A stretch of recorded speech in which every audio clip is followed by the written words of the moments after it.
lifestyle, in a holy place, as a Babaji or a renunciant, you can live on practically nothing in India. But as a foreigner, you have to deal with the visa issue.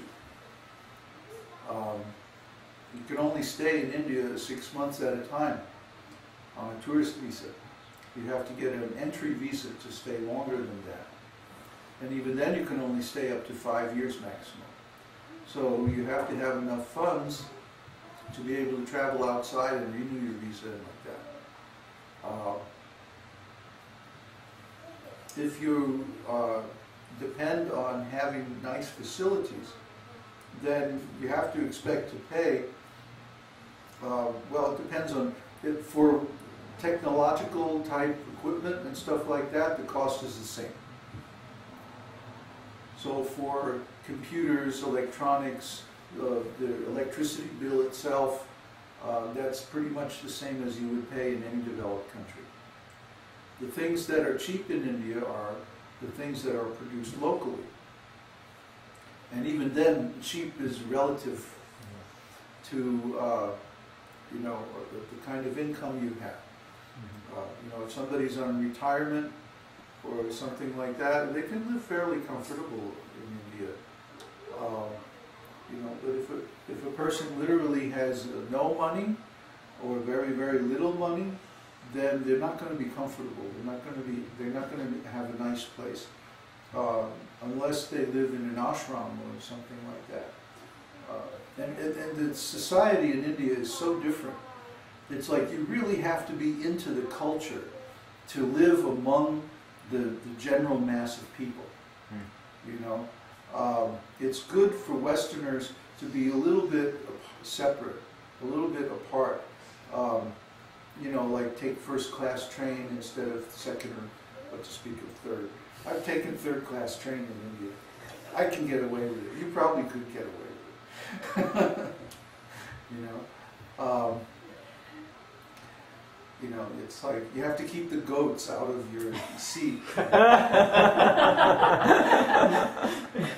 Chickens. And I'm not kidding either. I'm laughing, but I'm not joking. Yeah. And even second class, you know, everybody's crammed in like sardines. You got people sitting on the luggage rack, sitting out, you know, out the windows, out the doors, on the roof. It's nuts. So, you know, so it's good if we always travel like first class, and we have, you know, we engage servants to clean and to a certain extent for cooking, at least for prep. Devotees should not eat food cooked by low-class people. This is very important because it can affect your consciousness. So we should never eat at restaurants, even in India. Or maybe I should say especially in India, because they're going to be using low-class ingredients, contaminated ingredients. We found out recently that most of the ghee in India contains animal fat, so it's not suitable for devotees. And so, you know, you have to have a source of uncontaminated milk and food and like that. And so to do all that requires some means, some substance, or you have to have your own means of production. It's not easy to stay healthy in India. You need to have access to doctors and Ayurvedic treatments and herbs and stuff like that, or you can't maintain your health. Because you know, India has been lived in for a long time, and there are places that are very contaminated. And when you're traveling especially, you have to go through that, you have to deal with that. So, you know, you have to have some means to live comfortably in India. It's like living any place, you know, it's like you get what you pay for. And if you can afford nice quarters, then you'll be so much more comfortable, you know. I mean, unless your purpose is to perform austerities, that's a different thing. You know, if you want to go up in Rishikesh and sit next to the source of the Ganges, and you know, freeze your little loincloth off, well, you can do that. But how long can you take that? You know, most Westerners, they last about a week. And then they come down with some disease, or, you know, they'll just get tired. Or the constant crush of so many people and having no privacy, and, you know, so many things that wear you down. So in India, it's good to have a nice place to live and some means so that you don't have to be like poor, you know, because being poor in India is pretty rough, you know, and even the people who live there and are used to it, they don't last very long. Their life expectancy is very short, 40 or 50 years, you know. So try to realize that India is an environment that contains much more possibilities than the West. The West is so organized, is so regimented, and so controlled. You know, India is just kind of wide open and chaotic, and there's like a whole bunch of different kinds of people that you never saw before in your life, wearing all these wild clothes and speaking all these languages that you can't understand at 1,000,000 miles an hour. You know, and you just take a walk through the typical Indian train station, and in 5 minutes you'll be exposed to more languages than you ever heard in your life till now. You know, so you know, and all at top speed.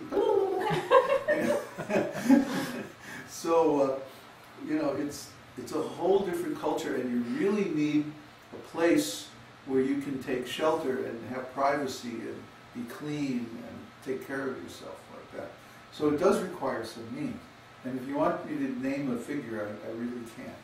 You know? But it depends on where you are and the conditions of the economy and exchange rate. It's complicated. But, you know, real life is complicated. And the thing that I love about India is that it has so much freedom. You can really express yourself, you can really be who you are, you know, and people will respect that, you know, unless you insult them. Then they'll pound you into bits. So, as long as you're peaceful and you're happy doing whatever it is you want to do, then you'll get along fine in India. I never had any trouble with India. But, you know, I've heard the horror stories where people will go and get into an argument with the coconut seller and almost get torn to pieces by the huge crowd that develops, you know. And, you know, and all this over 5 rupees. I mean, come on. It's like, you have to be ready to, when you're in India, you have to be forbearing.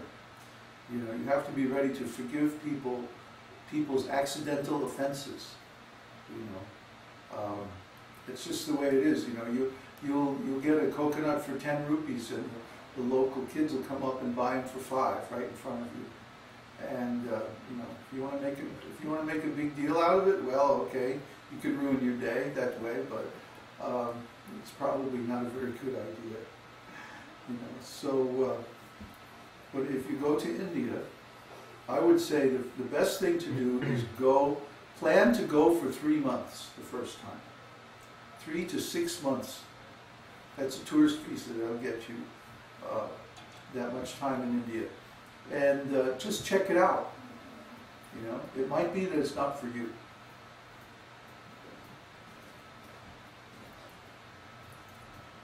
So, any more questions? Yes. From Marino.